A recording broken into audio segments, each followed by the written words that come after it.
Okay, I think we can get started. Welcome to the session on hardware acceleration and instruction set extensions.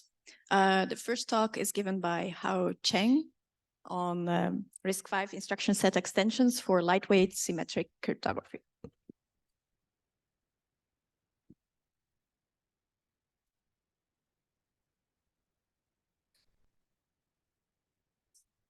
Thanks for the introduction. This is joint work with Johan, Ben, Dan, and Thin. So at first, let's take a look at lightweight cryptography LWC. So in 2018, NIST initiated LWC standardization process, given that the current NIST crypto standards were designed to perform well on the general purpose computers. So their performance might be unsatisfactory when running on the small computing devices. Therefore, the lightweight cryptography is needed, which can be very generally defined as the cryptography tailored for resource-constrained devices. So, for example, LWC algorithms are supposed to be efficient on constrained hardware and software platforms. They're also supposed to be efficient for short messages and also amenable to countermeasures against implementation attacks. So the final round of the NIST LWC standardization started in March of 2021. It took about 2 years. And early this year, NIST announced it selects ASCON for standardization. So at present, NIST and ASCON designers are drafting the LWC standard. I'd like to mention that this work was done while the final round was ongoing. So some background information and motivation of this work. So people always want the software to have the high performance, but the low cost. So for example, the fast execution time, but small code size and low RAM footprint and so on. And the efficiency of the software is actually largely determined by the instruction set. So it depends on what instructions you can use in your software. So an idea is it could customize instruction set for the target algorithms, but the instructions would need hardware support. So the goal under this idea is to improve the software efficiency, but at low hardware overhead. So in particular, the instruction set extensions for cryptographic algorithms became very popular in the past 10 to 15 years. So for example, the dedicated instruction for some NIST symmetric crypto standard like AES and SHA-2 exist on many instruction set architectures, for example, x86, ARM, Power, and RISC-V. So people might be interested in the question, so how efficient will ISE for NIST LWC standard be if we have that? So at that moment, when we were conducting this research work, it was the final round of NIST LWC. So we found it would be interesting and also very useful to evaluate and benchmark the finalists from an ISE perspective. So experimental platform in this work is RISC-V, which developed very fast in the past decade. So RISC-V is an open instruction set architecture as provided under open source licenses, so there were no fees. An important feature of RISC-V is it adopts modular ISA design. So it consists of very minimalist base integer instruction set with only 47 instructions. Then there are some optional extensions, and a couple of extensions have been specified and are already available on the RISC-V website. So for example, there is extension for the scalar cryptography, which consists of 49 instructions. Because the base integer instruction set of RISC-V is very minimalist, it even does not include the instructions, for example, the rotate, which is quite useful for the LWC implementations. But these rotate instructions are provided in some extensions, for example, the scalar crypto. So let's then take a closer look at the RISC-V scalar crypto extension. So as I mentioned before, there are 49 instructions, and they can be divided into 2 groups. The first group is more general purpose. So the instructions are useful for a wide range of the cryptographic algorithms. For example, it includes the instructions for such things like rotate, and also the instructions to promote bits or bytes within a word. There are also the instructions for the logic operation with negate, for example, and not, which is quite useful for some candidates like Exudiac and ASCON. But there is no instruction in the fashion of logic with shift or rotate, like some ARM instructions. So apart from the general purpose instructions, there are also some special purpose instructions that were particularly optimized for a certain set of algorithms. So for example, we have the support for AES, the SHA-2 family, and also the Chinese standards SM3 and SM4. Let's take a look at the LWC finalists. So we have one finalist that is based on the stream cipher, two finalists based on the block cipher, and other 7 finalists are permutation-based design.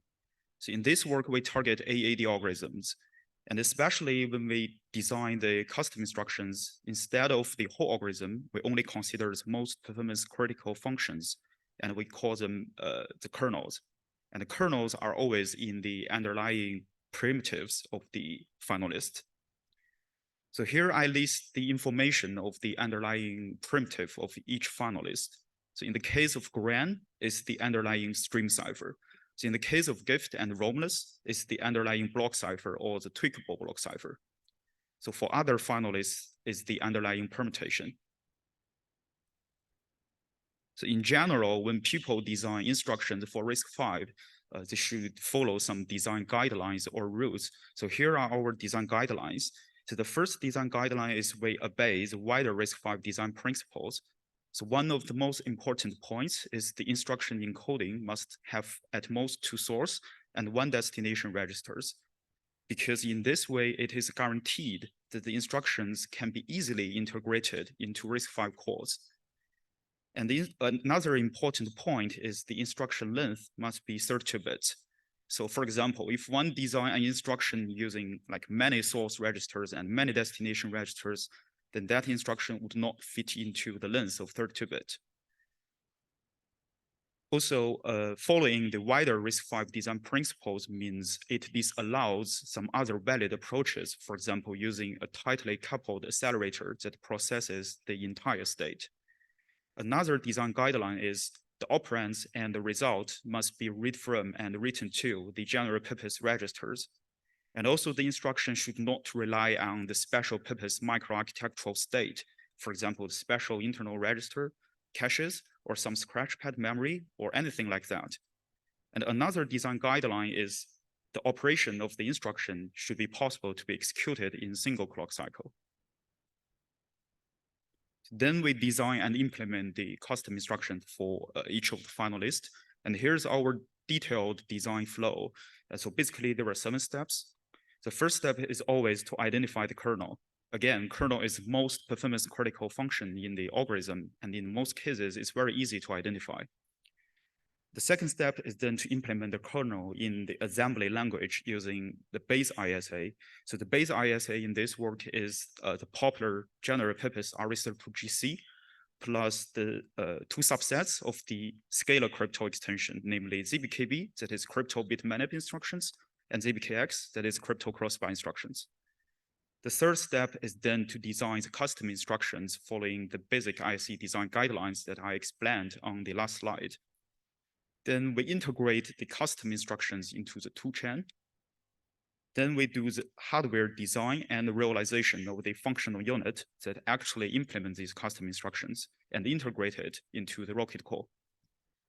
The 6th step goes back to the software side. So we modify and re-implement the assembler code of the kernel, but this time using our ISE. So the last step is to evaluate the different implementation and benchmark the ISE of the finalist, for example, about the hardware overhead, software latency, and throughput. A few more words on the hardware integration. So the 32-bit RS32GC rocket core is host core in this work. And we prototype it on the FPGA. So in order to make it more clear, the RS32GC rocket core, we call it unextended core. So then we add the crypto bit manip and the crypto crossbar instructions. So it becomes the base core. So again, the base ISA is RS32GC plus ZBKB plus ZBKX. And remember that the first assembler implementation, the kernel, is using this base ISA. We then extend the base core to make it support our custom instructions. So basically, there are 2 things that we need to do. The first is we adapt the instruction decoder so that the decoder knows what to do with these custom instructions. And the second is we integrate this LWC functional unit that actually implements these custom instructions into the rocket core. So here's an overview of the information of the kernel and also the number of custom instructions that we designed for each finalist. because there might be multiple AAD algorithms in a finalist. So in this work, we always target the primary algorithm. So taking OSCON as an example, the target AAD is OSCON 128. So the kernel are two functions named P6 and P12. So basically, these two functions are the same OSCON permutation, just with either 6 rounds or 12 rounds. And we found there are 2 custom instructions can speed it up. For other finalists, the things are similar. So we list the information of the kernel and also the number of custom instructions. So for OSCON and ISAP, they use the same underlying permutation. So the custom instructions designed for OSCON and ISAP are the same. But I'd like to mention that for some finalists like GIFT and Romulus, we consider the different implementation options. So in the case of GIFT, we considered both bit sliced and fixed sliced implementation. And for the Romulus, we considered lookup table based and fixed sliced. And we designed the custom instruction for both different implementation options because OSCON is selected for the standardization. So let's look at the details of OSCON. So OSCON is permutation-based design, and its kernel is the OSCON permutation. So the kernel takes advantage of a round function. So it needs either 6 rounds or 12 rounds. So in each round, there are 3 layers. The first layer is the addition of constant. So if the permutation is implemented in a fully unrolled way, then this addition of constants can be easily implemented by one XOR instruction. So apparently, no custom instruction can further accelerate it. The second layer is S-box, so which is showed on the right side of the slide. So we usually use bit-sliced implementation for the S-box. With help of the crypto bit extension, it can save 2 instructions for half of the state on the base ISA compared to RA32GC. And from our analysis, there's no custom instruction can help further. Then the third layer is linear layer, which is showed on the right side. And here we can do something. So linear layer just perform the XOR and rotate operation on each 64-bit word independently in the state. And it needs 16 instructions for 1 word on the base ISA, and there are totally 5 words. So we designed 2 custom instructions that can perform the required operations for each word. So basically the same operation, but different words, different constant rotation distances. Why do we need 2 custom instructions? Because remember, in our instruction decoding, there are at most 1 destination register, so it can only return 32-bit result. So it would need 2 custom instructions to return the lower half and the higher half respectively. And with our custom instructions, the bit interleaving has no advantage in terms of the performance for the linear layer. And this even has adverse impact due to the conversions of the state representation. So we do not use bit interleaving in our OSCON implementation. So here on this slide, you can see the hardware cost, which is about the number of lookup tables on FPGA. So the baseline is unextended core, so which is RA32GC Rocket core, and it occupies about 3,300 LUTs on the FPGA. Then when we further add ZBKB and ZBKX extension, the number of LUTs increased by 14%. At the last column, you could see the number of LUTs for each of the finalists. So basically the hardware overhead is about like 15% to 32% more compared to the baseline. So here is the results of the software latency of the when we use 128-byte data and the 128-byte associated data of the AAD encryption and decryption. So the first column of the result is the baseline. So it's the software latency of the original kernel implementation that is provided in the NIST package. So it's a C implementation.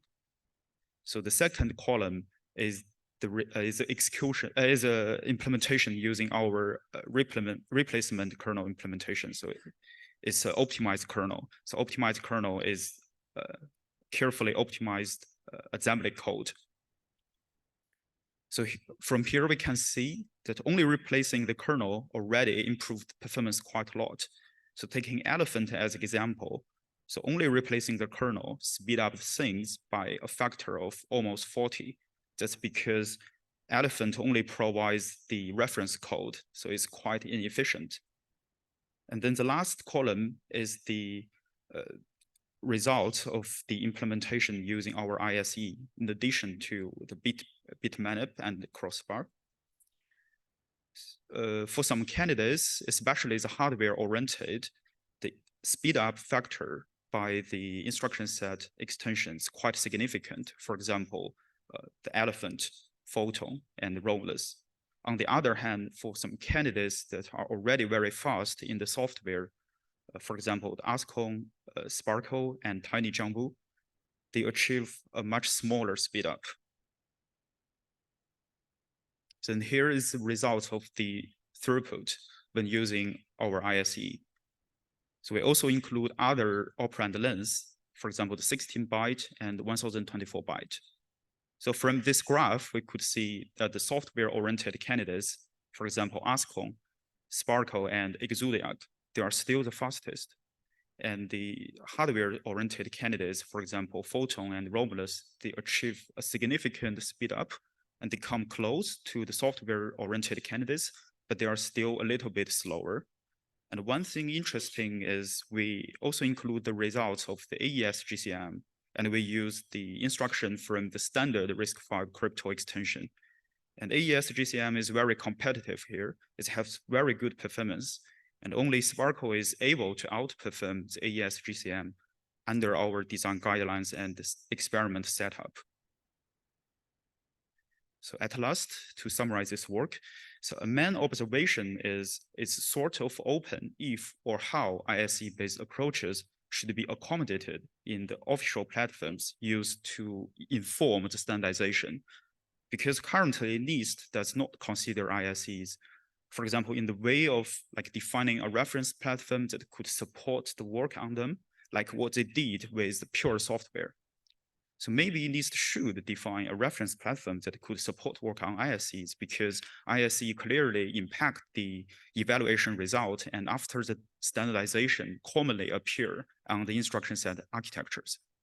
And another main observation is, according to our experiment, so when using ISE, the hardware-oriented candidates achieve higher speedup than the software-oriented ones, but the software-oriented candidates remain the top performers, so which means ISE can narrow the gap between the hardware-oriented candidates and software-oriented candidates.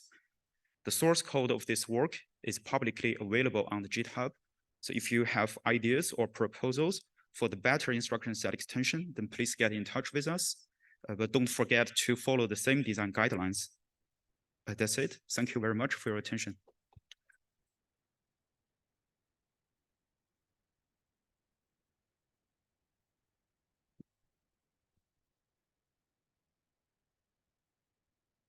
I thank you for the talk. So my question is that apparently when running implementation, there's very high pressure on the register. So I wonder how do you find it challenging to do the register coloring and scheduling in the backend side?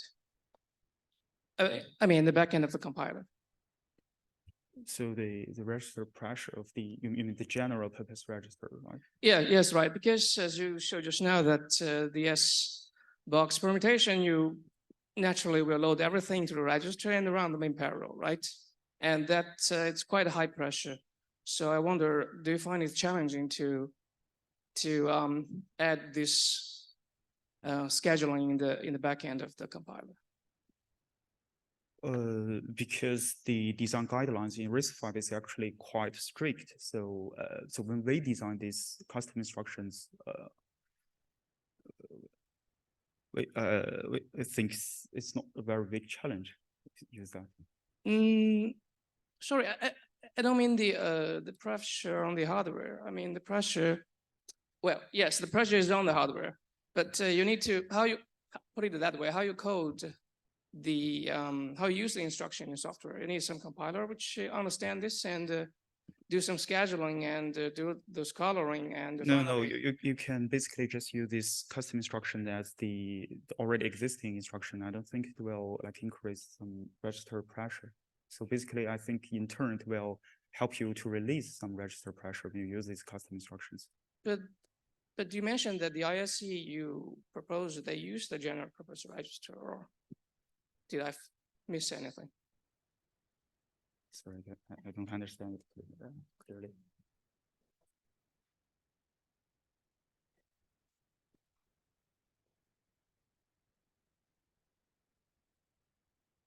Because so basically in the compiler you can design some like intrinsic. So All right, so you direct yeah. So you mean that you are manually Yes, adding which the means intrinsics? only you can use these instructions in the assembler code. Okay, understood. Yeah, because we didn't fully integrated into compiler. So the compiler cannot like automatically translate the C code with using these custom instructions. All right, understood. Yeah. Thanks. Thanks.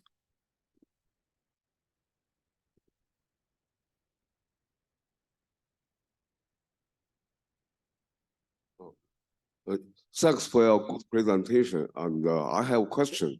If the cryptography is post-content more complex than the AES or lightweight cryptography, so what is the challenge point you will think about RISC-V instruction extension?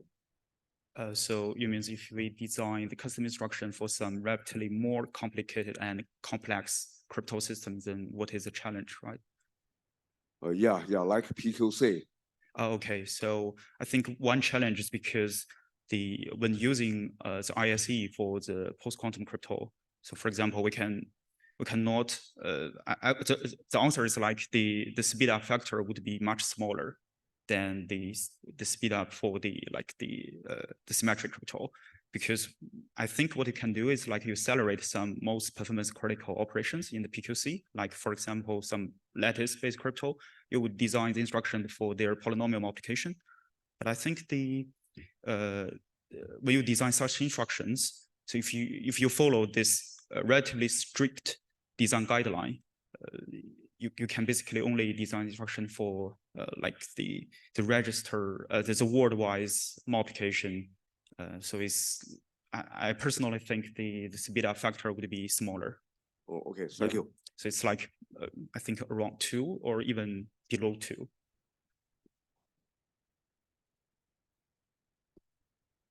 Any more questions? Okay, then, oh, one more. The instructions you suggested seem very specific to particular algorithms. So for example, that one linear transform of ASCON. Do you see opportunities to solve slightly more general problems without too much performance problems, sort of a class of linear transforms that can be covered by one instruction, such that the same instruction could be used for multiple algorithms from that domain of operations? Yes.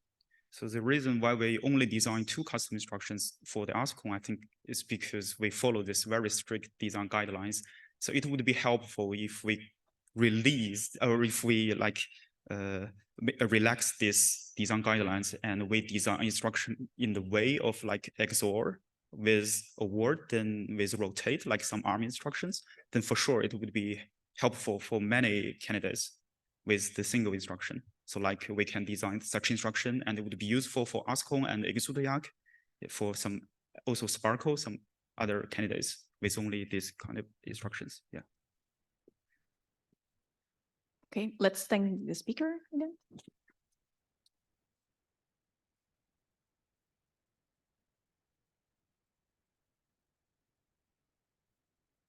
Our next speaker is Ahmed Mertz, and he will speak about, how do we say it, Meta? Yeah. Yeah. Meta, yeah. Meta, micro-coded hardware accelerator for computing on encrypted data.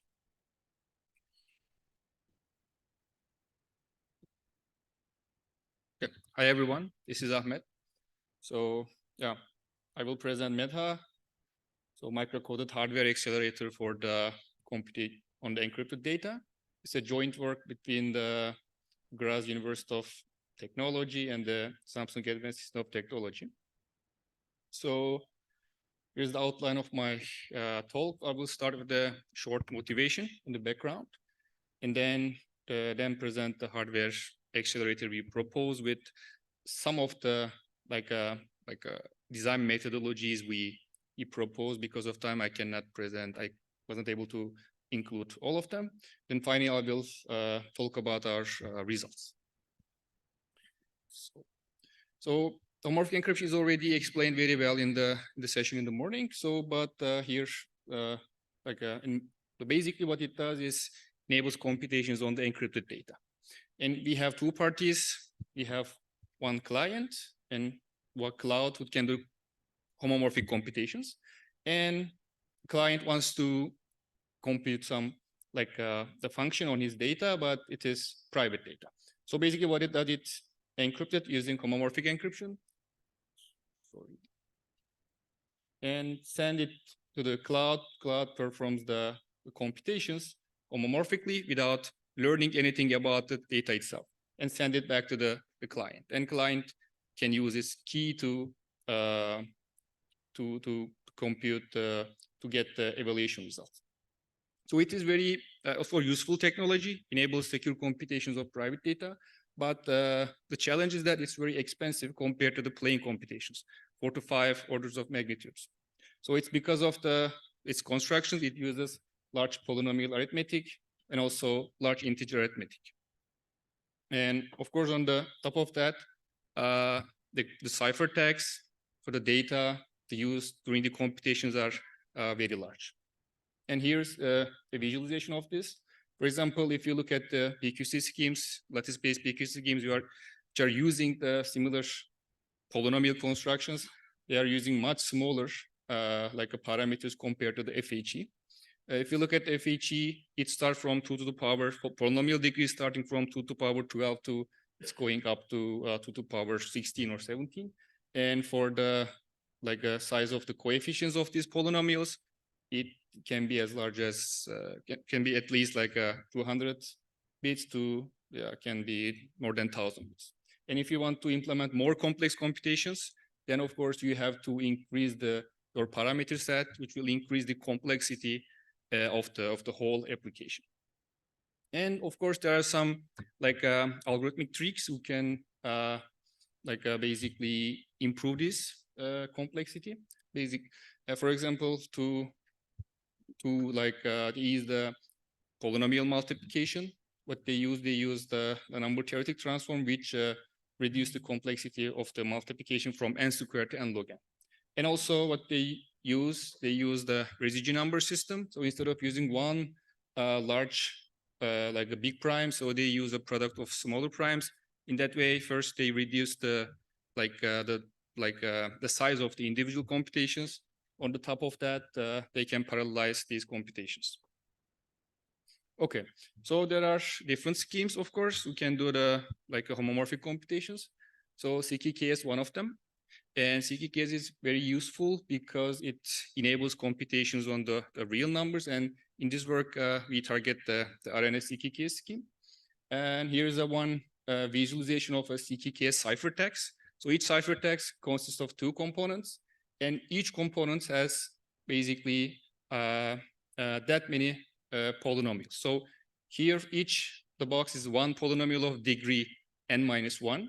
And we have, for each RNS space, we have one polynomial. So let's say we have L RNS spaces, and then we have L polynomials of size n and L polynomial of size n for each component.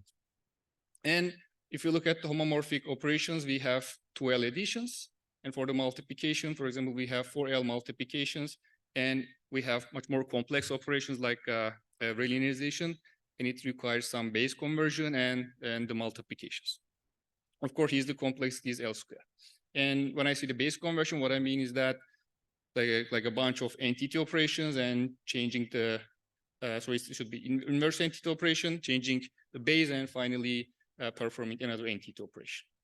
So of course, since this is very expensive and taking a lot of time, hardware acceleration is used a lot in this field, and this is one of the Xilinx FPGA boards. And in this work, we targeted acceleration specifically on this platform. And even if like hardware can like parallelize many polynomial computations, it's still not that straightforward to map these operations to hardware efficiently, because of still you have to figure out how to schedule operations such that these like dependencies between computations will not reduce the utilization of the hardware components. And also based on the platform you target, you have to also figure out how to, for example, map your components into the specific part of the circuit. And another thing is, of course, as I said, ciphertexts are large. So on-chip memory is limited, and off-chip data transfer is very slow. So that's why we have to find ways to optimize the data transfer as well. And based on these like challenges and the platform requirements, so we propose our solution meta. So I start with the basic description. So first, we of course review what are the works in the literature, and we divide them into two main tracks. The first one is basically the works who showed the acceleration in real platforms like FPGA or ASIC really showed it. And then there are some other works in the literature who basically showed their acceleration using like RTL simulations or the like cycle accurate model. And of course, some of these work are still like a progress in work. So at some point, all of these are like ASIC works. At some point, they can go to fabrication and show the real acceleration on the chip. And of course, we targeted the first track, meaning that we want to show that we can actually show the speed up on the real system, a real FPGA. And at the time of, like we were preparing this work and at the time of the publication, HIAC's work was the state of the art. And it follows a block pipeline architecture, meaning that it really optimized the flow and the hardware components for specific subroutines of the homomorphic computations. Here we show how they implement the key switching module, which is very specific to the key switching routine of the CHES. Of course, this reduces the flexibility. So that's why what we did, we first target a programmable and flexible architecture. So we wanted to have a low rate latency with the flexibility, and then of course we wanted to support like a meaningful sizes, so we can achieve like again a meaningful. We can show that our hardware can be used in the real world application. So for that we wanted to support polynomial sizes 2 to the power 14 to the power 15, and of course the main goal again was the verification and benchmarking on the real FPGA. And with these design goals, we proposed and we implemented the meta. Now I will explain the overview. So as I said, we target an RNS-based CHES scheme. So in our design for each RNS base, we designed one processing element. So here is one a high-level overview of the processing element. So we have one NTT core with the 16 parallel butterfly unit, and one direct core with the 4 units who can do a direct computations like coefficients-wise addition and multiplication. And we have memory bank. Also, we have one PRNG unit can generate the half of the evaluation keys on the fly. And then of course we have a controller, because this is instruction-based architecture, a controller controlling all the units with the instructions. And as I said, we use 2 different cores, NTT and direct, specifically to speed up the realization and the key switching process. So as I said, there are 2 main components in the linearization. So first one is the base conversion, doing NTT and inverse NTT, and then of course the multiplication with the evaluation keys. And here's a basic a diagram. So as I said, here let's say we are in the base 0, and first we have to do the base conversion to all other bases, and we start with the inverse NTT, and then we convert this base 0 to all other bases, perform NTT, and do the computations do the multiplications with the key switching keys. As you can see, these two operations, you cannot parallelize them, of course, because they have to be like performed one after another. And what we did is, so instead of parallelizing these two, we did the parallelization between different bases. So in the first operation, we performed NTT.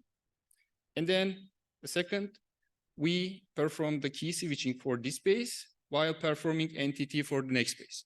And with this overlapping, basically we perform the multiplication with the key switching keys while we are performing for the NTT. And this parallelization of two operations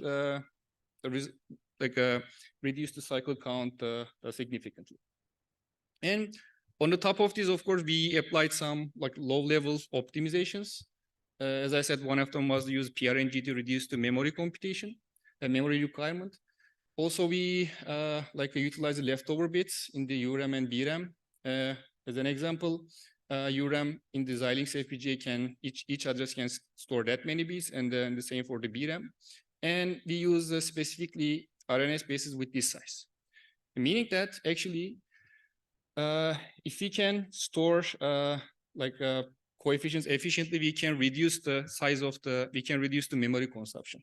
So here, if we store each memory, each address, one coefficient, as you can see in the URAMs, we will have 18 bits left over in each memory address. And what we did was we just created sort of a virtual memory to combine different coefficients together in the single memory. And using that, for example, as an example here, we have like a polynomial size 16. So instead of storing it in 4 memory, we can store it in 3 memories. And using that, we can actually reduce the memory consumption by 25%. And then the next thing was putting this thing on the FPGA and then implementing it and mapping it efficiently to the FPGA and having a reasonable frequency and make it run. So there were of course, two main challenges. The first one is because of the requirement of the scheme.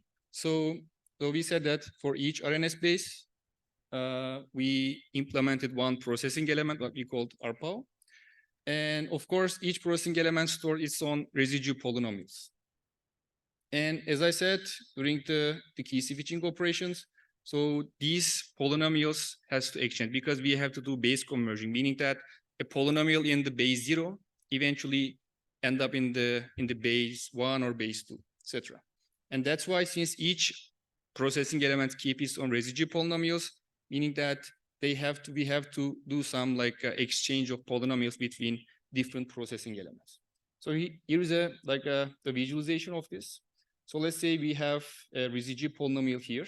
So meaning that this has to go to all other processing elements during the key switching operations to do the base conversion. So after this basically goes to all other, so we have to do the same thing for the next processing element as well. So we have to basically repeat this several times for the each RNS base. Okay, this was the reason. This was a challenge because of the scheme itself. And on the top of that, of course, the target platform also gives some challenge to us. And we, as I said, we targeted Xilinx Alvia U250 FPGA board, and they are using this SSI technology, and they implement their FPGA with the 2.5 DIC, meaning that they have they design their FPGA using individual chips they call the SLR, and then they connect these using this high bandwidth, low bandwidth connections. So even if these provides a fast a connection, the problem is that between, of course, two neighboring chips, between two neighboring SLR regions, there are of course limited number of connections. So it's really important to map these processing elements efficiently, such that the number of crossing should be minimized. So we worked on it, of course. So here is another a visualization. Let's say we want to use the 10 processing elements. And we have, in this FPGA, we have 4 different such regions. And let's say we start putting them like this. And then during the key switching, what we have to do, from, of course, the first base, we have to move to all other bases one by one. Of course, from the base 0, we have to move polynomial to base 1, then the base 2, and the base 3, and all other bases. And then, as the next step, what we have to do, we have to repeat the same thing for base 1. Now, from base 1, it has to go to base 0, base 2, base 3, and all other bases. And of course, we have to repeat this for every other base. And as you can see, the complexity increases significantly because we have to do many communications. And this gives us a problem to solve because of it was not practical to implement this on the FPGA. So of course it took us several months and many design iterations to find the most efficient solution. Of course, the one solution was that we can use a global switch or global memory, and each processing element first can send it to this switch, and then from there we can distribute the data instead of having like a dedicated communication channels from each processing element. Of course, this will still reduce the wiring complexity, but still there are many crossing paths between different SLR regions. And what we propose is a ring-based communication. And with that, we limited the communication of each RPAW to only its neighboring RPAWs, meaning that if here we have like a processing element 3, and if you want to send data to all other RPAWs, and what it does is it first sends it to like the next RPAW 4, and then RPAW 4 send it to 5, 6, 7, etc. And using that, we significantly reduce the number of crossing paths between different SLR regions. And this also increase the frequency of design a lot and help tool to efficiently map these processing elements. And using these techniques, we designed and implement our a crypto processor. And here are evaluation results. So in our design, we use 10 processing elements, and we can support 2 different parameter sets, 2 to the power 14 and 2 to the power 15. And here's our utilization numbers. So we, for the LUT and DRAMs, we consume more than half of the available resources. And as you can see, we used almost we used most of the DRAMs because we want to reduce the off-chip data communication, meaning that we have to store the most of the keys on the FPGA. So then we, of course, placed on the FPGA, and this is our setup, and all the evaluation numbers we get it by running it on this actual setup. And here is the chip and the placement of each processing element. Here each is representing one processing element. Each color is representing one processing element. And here also you can see in the ring-based communication. So if this wants to communicate and send the polynomial to others, so it will again follow this ring-based structure to do this RPAW to RPAW communication. And of course, we have to do the manual floor planning for this on the tool. And as I said, all the performance numbers are obtained using real FPGA, and we run it at 200 megahertz. And here for the set 1, we can finish one multiplication and key switching on 0.5 milliseconds, and for set 2 with 1.3 milliseconds. And almost showed more than orders of magnitude improvement compared to the Microsoft Field library. On the top of that, we did a end-to-end benchmarking of an application, specifically logistic regression inference. And we did the same implementation in Seal, and we did the same thing by microcoding our architecture. And we showed 64 times speed up, again, the implementation in the Seal. And if you compare with the a HEAX work, as I said, it was the state of the art at that time, and we showed 2.3 times better latency. And this is my conclusion slide. And here we show the other works in the literature in a graph showing the how much speed up they report in their papers compared to software and what are the costs. Like a cost, of course, for ASIC works, we have to estimate them. And as you can see here, the works in this blue region, they are works who are really implemented and prototyped in the FPGA, or only one of them is in the ASIC. And these are the works showing the results based on the RTL and the cycle accurate model. And as you can see, if you look at today, as I said, like there are many works like doing, we can consider as a work in progress. Of course, they are reporting really good numbers, but we don't know when they will be implemented, when they will be fabricated and verified that they can actually show that much speed up. And this is like the gap we have to close. And today, this is the best we can achieve. Of course, the goal is try to move this blue region as close as to the green region, so we can actually bridge the gap between the homomorphic and the plane computations. And now for our logistic regression computation, we will run a short demo. So yeah, basically, of course, we, after programming our FPGA, we microcoded our architecture. And here you can see the same computation on the Microsoft Seal. And here we did the same thing with our architecture. And as you can see, this is, we did the logistic regression for the 100 times using the hardware. It's finished almost instantly. And here the Microsoft Seal is still trying to finish the logistic regression computations. And this also includes all the communication costs. Of course, for the evaluation keys, we send it only once at the beginning. But for logistic regression, we include like a cost for the sending ciphertext. Of course, the computation itself in the FPGA, and then the cost for the reading back the results. Okay, yeah, that's it. Thank you for your attention.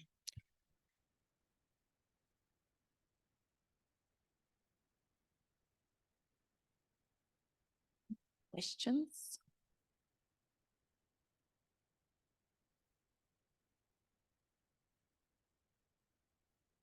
Thank you for your talk. It's very nice. And I have two questions. The first one is that is your implementation data intensive or compute intensive? I couldn't understand the question. So your implementation requires more bandwidth. The bottleneck is more the data reading and writing bandwidth, or is the computation? Are you able to? Can you maybe repeat one more time? Okay, so I'm wondering, is your implementation more data intensive or compute intensive? Which means that if your implementation requires more bandwidth in the writing and the reading data from the memory, or you requires more arithmetic logic computations? Okay, so in general, like FHE applications are like, of course, you have to compute like many computations, but if you try to map these computations to hardware, I think the main problem is most of the time memory bounded, because you have to use many evaluation keys. Of course, if you want to store them in off-chip memory and want to load them, this will be really expensive during the homomorphic computations. And that's why what we try to do is we try to eliminate that during the homomorphic computations and try to store the evaluation keys on the FPGA. So that's why during the homomorphic computations, we don't have any codes for the off-chip communication. But of course, when we go to the application, of course, we have to send and receive the input and output ciphertext. Thank you. And my second question is that in the result page, you mentioned that your implementation uses a lot of BRAM and Ultra BRAM. And have you ever tried the special HBM interface on this kind of fancy FPGAs? Did I try what? The HBM. HBM. So the thing is, this FPGA doesn't have any HBM. So it has only DDR and PCI Express, of course. So yeah, it wasn't an option for us to try HBM, unfortunately. because this FPGA doesn't have it. Okay, thank you. Okay, let's thank the speaker again. Thank you.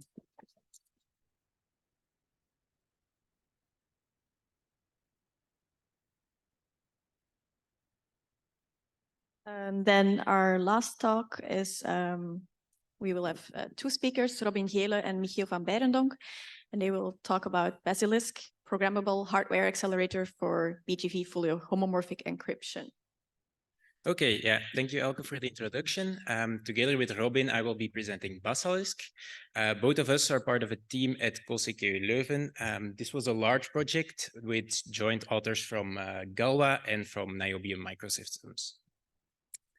Now, yeah, maybe to start, why is this such a large project? Why do we have such a long list of authors? That's because this was a project that was part of a DARPA program, and that program is called DARPA DeepRive. The goal of this program is to develop an ASIC accelerator for the BGP fully homomorphic encryption scheme. And some of the details of the program are shown on the slide here. So the idea is that we design a chip that fits in 150 millimeters square. The goal was to be 10,000 times faster than the software reference at 128 bits of security. And also, quite importantly, and quite unheard of at the start of the program, was the idea that we wanted to support bootstrapping in hardware. Bootstrapping is this notoriously complex and complicated operation. And at the onset of the program, it was not implemented in hardware yet. This program is not just run by us. There's many teams of researchers participating. We at KU Leuven are partnering with a team led by Galwa, but there's also teams from Duality, SRI, and Intel in this program. It's run in several phases. The paper and also my presentation today focuses on phase one of this program, which is really at the design, the implementation, the verification of all of the different blocks. But since then, the program has proceeded, and we will also have some new information on what has happened since phase two, which focuses more on the hardware emulation, the full system verification, and also added support for the CKKS scheme. The next phase, phase three, has not started yet. That is really the fabrication of the chip itself. So this is the outline I'll use today. I'll present the hardware design, and then Robin will take over to talk of the other parts of the presentation, namely the bootstrapping, evaluation, and then the ongoing phase two work. Okay, this is not a mathematical talk. I won't cover too much of the details of fully homomorphic encryption. BGP in particular is the homomorphic encryption scheme that we focused on. But all that you really need to know to understand this talk is that we are dealing with ciphertexts, which are vectors of polynomials. And to efficiently work with these polynomials, we use two main arithmetic techniques. You also saw these in the last talk.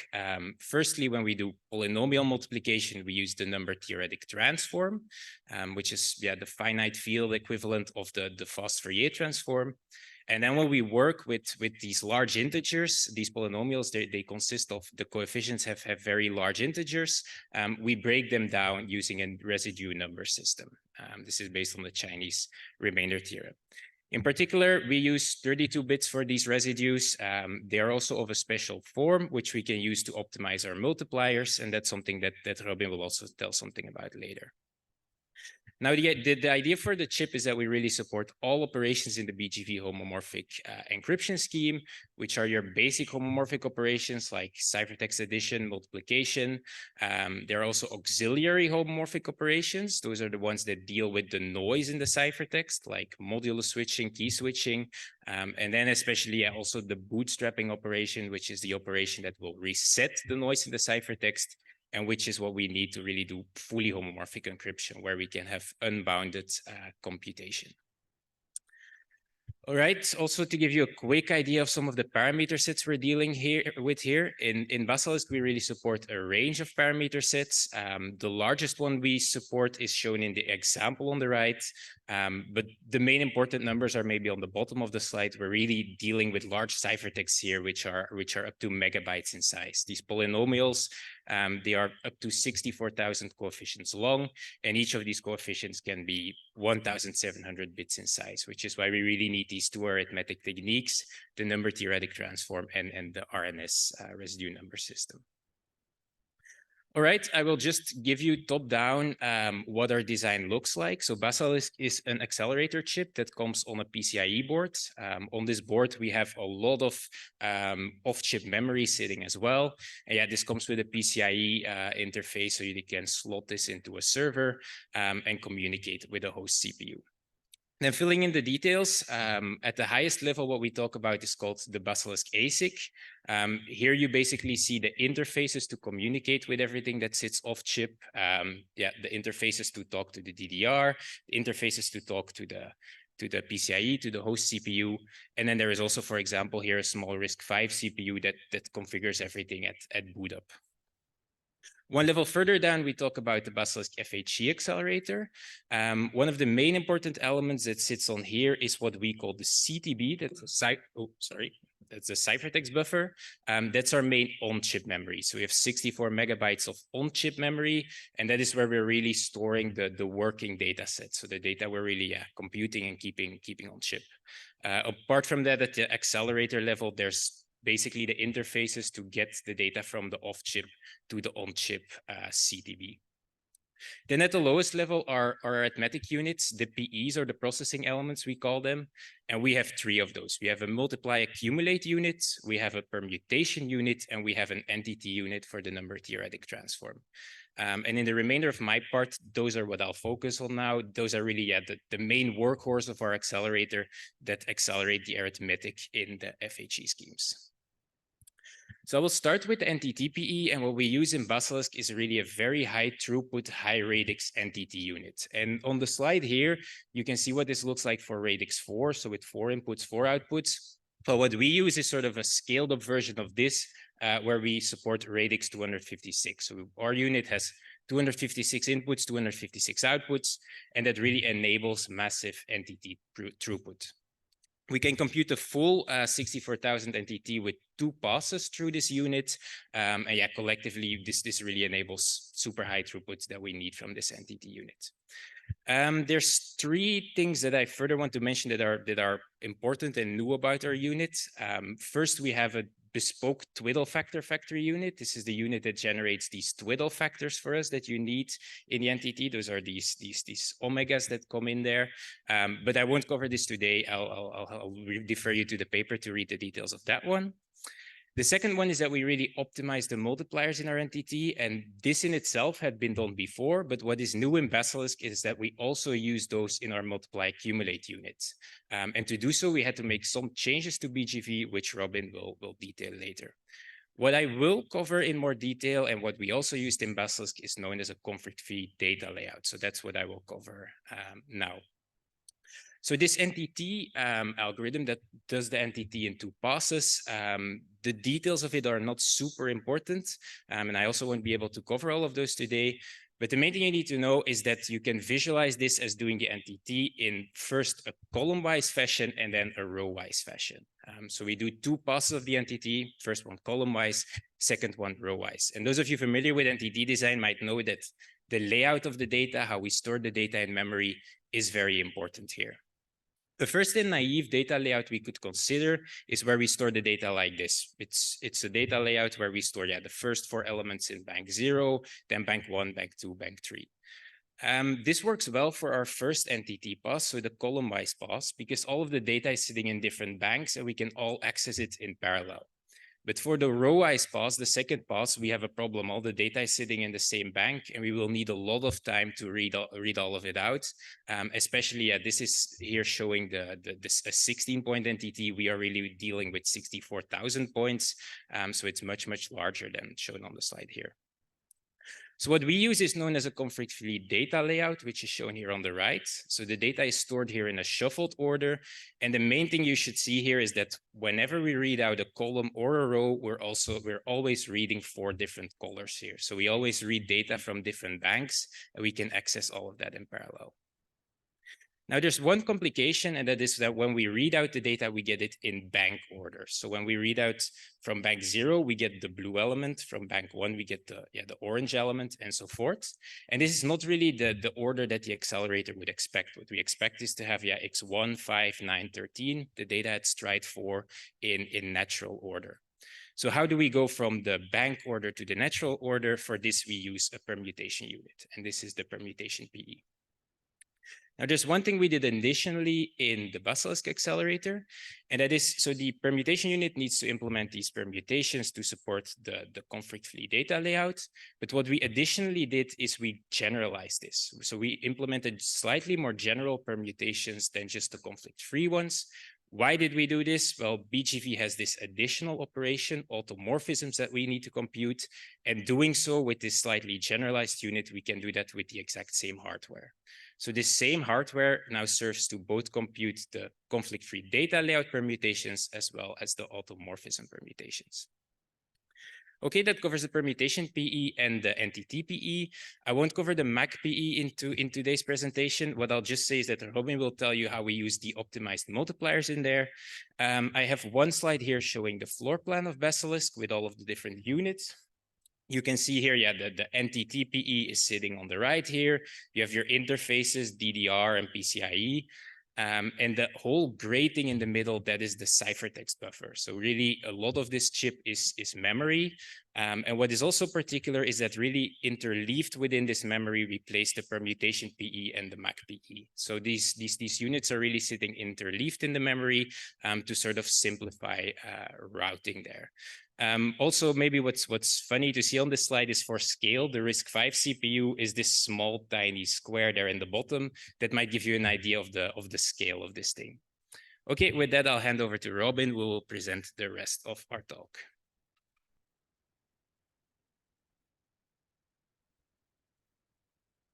Okay, so the next thing I will explain is how we can efficiently support bootstrapping in Basilisk. So bootstrapping, as already mentioned, is the operation that we need in FHE in order to reduce the noise. And this is done basically by decrypting a ciphertext homomorphically. Existing approaches for bootstrapping would typically use a very specially shaped ciphertext modulus, which you can see on the slide. This is going to be some power of p plus 1 for some odd prime p.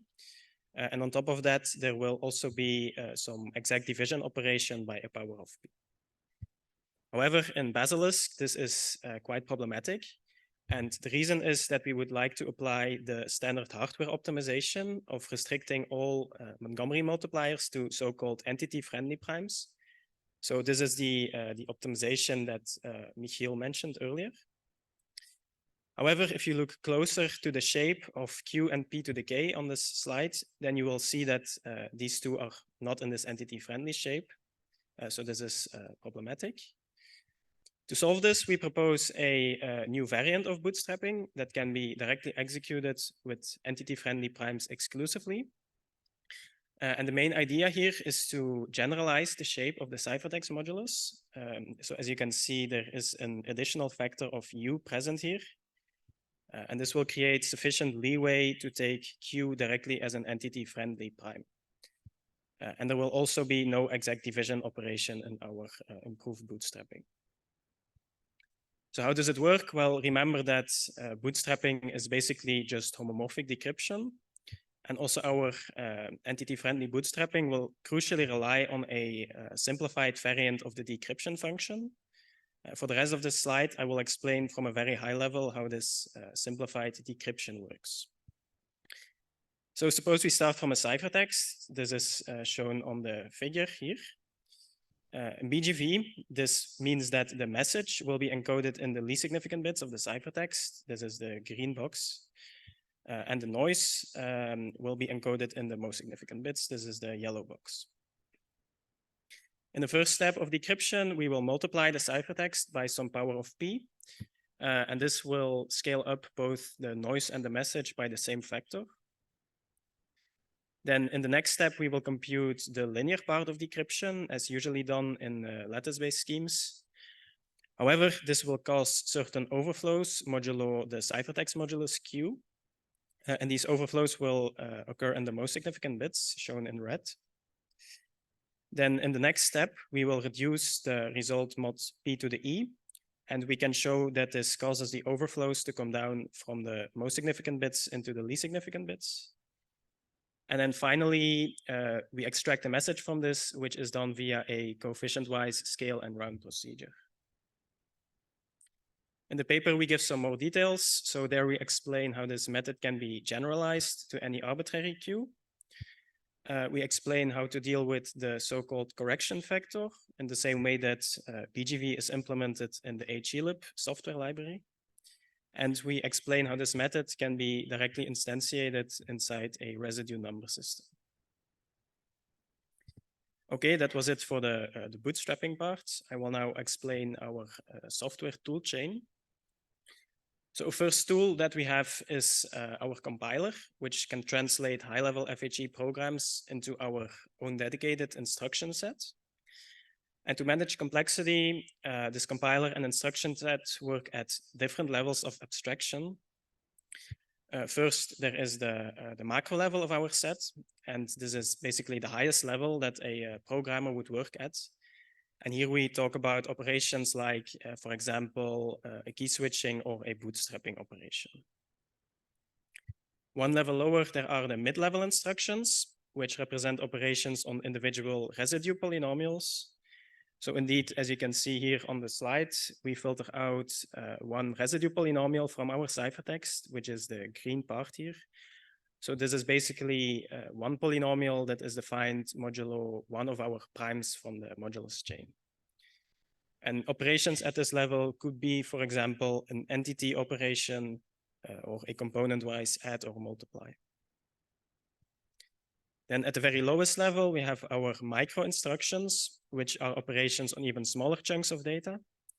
And such a chunk shown in blue on the slide is basically a subset of our residue polynomial that we can directly fetch from the random access memory and then send it to one of the PEs for processing it. And then next to the compiler, we also have a performance and correctness simulator. And since the simulator works up to the micro level, the results that it will output are known to be very accurate. Okay, so this slide makes a performance comparison between the HELib software library and Basilisk, where the results for Basilisk are obtained directly via simulation. So as you can see in the rightmost column, we achieve a major speedups for all operations in this table, typically a bit more than 3 orders of magnitude. Note that only for the addition and subtraction, the speedup is somewhat lower, but this is acceptable since those 2 operations typically will not dominate execution time in FHE. And then we also simulated some larger benchmarks, including a bootstrapping, a database lookup, and 1 iteration of secure logistic regression training. And also here we achieve major speedups. For example, we bring down bootstrapping time from 160 seconds to only 40 milliseconds, which is 4,000 times faster. Okay, so this table makes a performance comparison between Basilisk and other ASIC accelerators that have been proposed earlier. The main conclusion here, I would say, is that Basilisk achieves very similar speedups as these other accelerators, even though we are working at an area budget and power consumption that can be substantially lower than some of these. However, I should also point out that such results are, of course, never fully comparable. And one of the reasons is that the implemented benchmarks, so the bootstrapping and logistic regression, are not completely identical for these 4 accelerators. And then finally, I would like to tell you something about ongoing work since this paper was written. So since the end of DeepRive phase 1, a lot of work was spent to also support the CKKS scheme and Basilisk on top of BGV. So remember, CKKS is the scheme that was discussed in the previous talk. And this required us to make some major changes in the hardware design. For example, we had to switch from 32-bit word size to 64-bit word size, which was necessary to accommodate precision requirements inside CKKS. But of course, increased word size also comes at increased area of all the processing elements. And as a result, we were able to only support fewer entity units on the chip. Then a second, an independent adaptation is implementing an on-chip random number generator. And this generator can, on the fly generate 50% of the key switching key, and therefore also reduces the memory bandwidth during key switching by a factor of 2. And then finally, we also increased our die size from 150 square millimeters to 270, so almost times 2. Currently, the new floor plan and place and route for our updated design are complete, and I will show you this in a minute. And then we are working on verification tests and sign-off flow because tape out for Basilisk will already be done by November 30. Okay, and then finally, this picture shows an updated floor plan for Basilisk, so including the changes that were made for the CKKS scheme. Now the main layout still looks very similar to the one that Michiel showed you, but most noticeably, the area has increased by a lot. So it's now a 20 millimeter by 13.5 millimeter chip. And the main reason for this are the Montgomery multipliers, since the area of a multiplier scales quadratically in terms of the word size. And then on top of that, we also faced some rather practical limitations. So it turned out that due to the increased size of the NDT unit, which you can see here at the left, it could not be correctly placed and routed anymore. So as a result, we had to split this unit in multiple blocks on the chip, and this also caused some area expansion because of that. Okay, so to conclude, we propose a new ASIC architecture for the BGV and the CKKS schemes. To make the design efficient, we have our processing elements explained by Michiel and the customized bootstrapping that enables using optimized multipliers. And there is a complete software toolchain for programmability and design verification. And then tape out of the chip is scheduled for the end of 2023. Okay, thank you for your attention. And then Michiel and I will be happy to answer all your questions.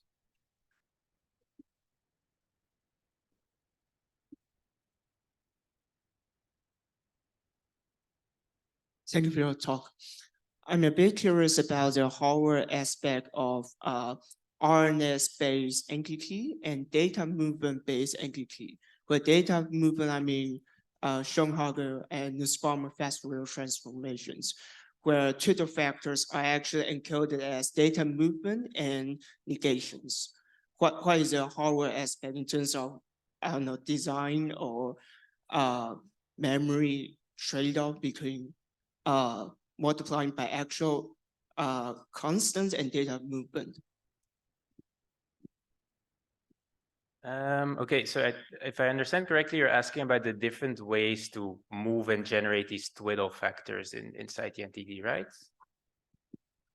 No, so instead of generating twiddle factors, we remove all the generational twiddle factors, and while multiplying by twiddle factor, we're actually multiplying some very simple polynomials like powers of x. And multiplying by power of x means we basically just shift the polynomials. Okay, I think that's just a trade-off between different algorithms. So yeah, we opted to have a twiddle factor generator unit. This is one that sort of makes a trade-off between doing some pre-computation, doing some storage.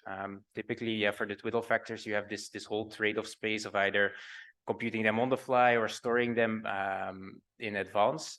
We're sort of in the middle of that with our twiddle factor generator unit. I think what you're talking about there is maybe still some other algorithm for the twiddle factors. I'm not sure I fully know what this algorithm is. Yeah, probably I'll describe in detail later. Yeah, sounds good. You can take this offline.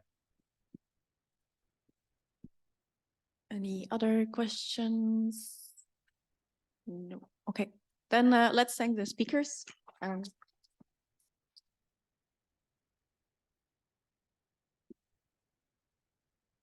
I think that concludes this session.